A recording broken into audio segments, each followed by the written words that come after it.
All right, so we're going to finish up just by applying the rules that we've just proven and taking some derivatives. So you never have to go through that proof process again. That's just showing you where the rules come from. All right, now you're just using the rules directly, as we've done many times in the past. All right, so first one we have arc sine. So we are going to take the derivative of arc sine. We have it right up here at the top, 1 over the square root of 1 minus u squared. So that's equal to 1 over the square root of 1 minus, and then u is 2x, so if we square that, we get 4x squared. And then we have to remember to multiply by the derivative of u. So derivative of 2x is 2. And I cleaned that up a bit by putting that 2 on top, and then we have our square root on the bottom. There we go. All right, pause the video, give this second example on the right a try on your own, unpause, see how you did. All right, so this one is inverse tangent, so it is the derivative is 1 over 1 plus u squared, and u is 3x, so if we square that, we get 9x squared, and then we're going to remember to multiply by the derivative of u, which is 3.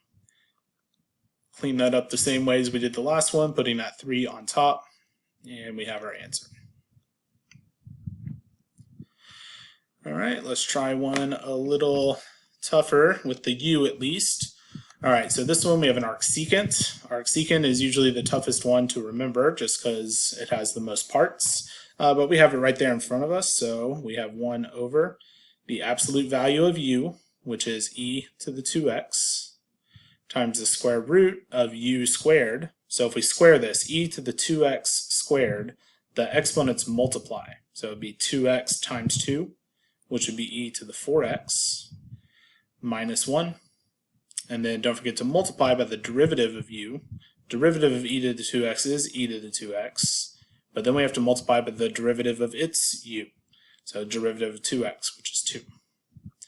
All right, clean this up the same way by putting these two things on the top.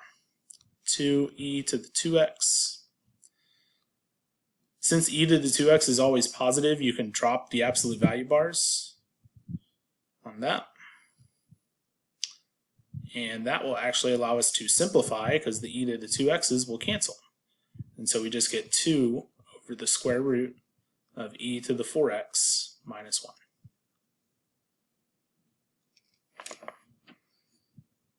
Next one, you may be tempted to do like our little triangle thing we made, but that's not really what the intention is here.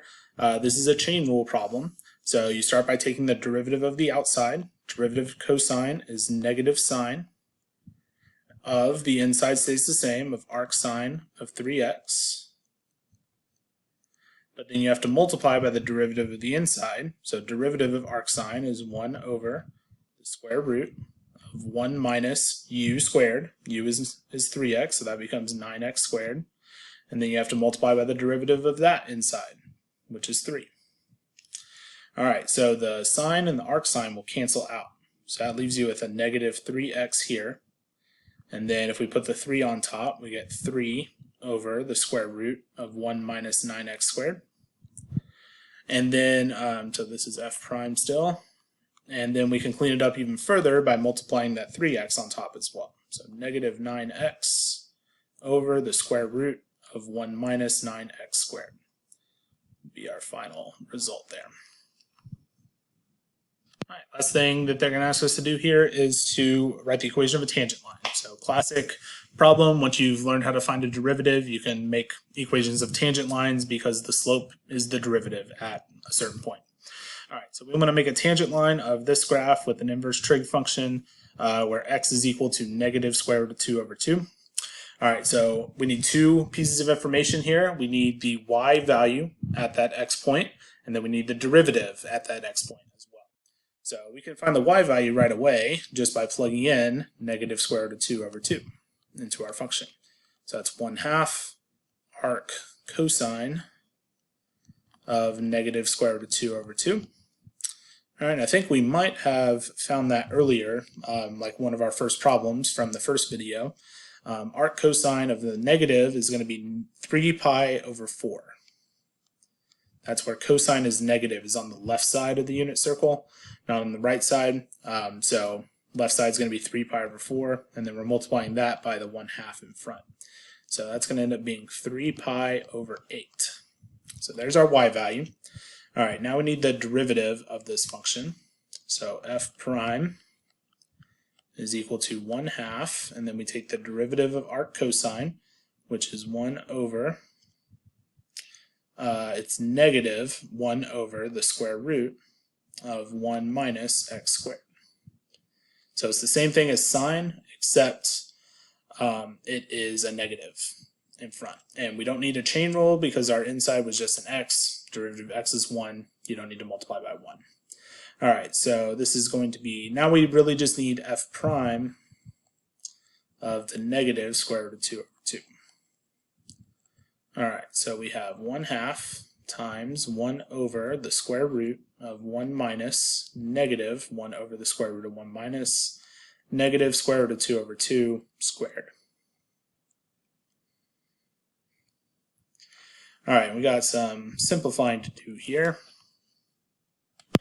All right, so negative 1/2, I'm just moving that negative out to the front now.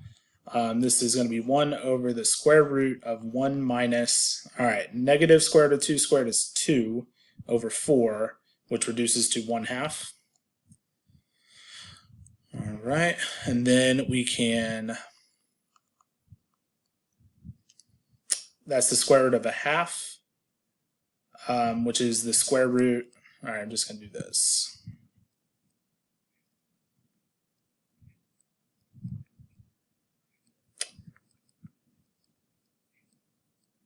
Square root, it's just 1. Let me erase that.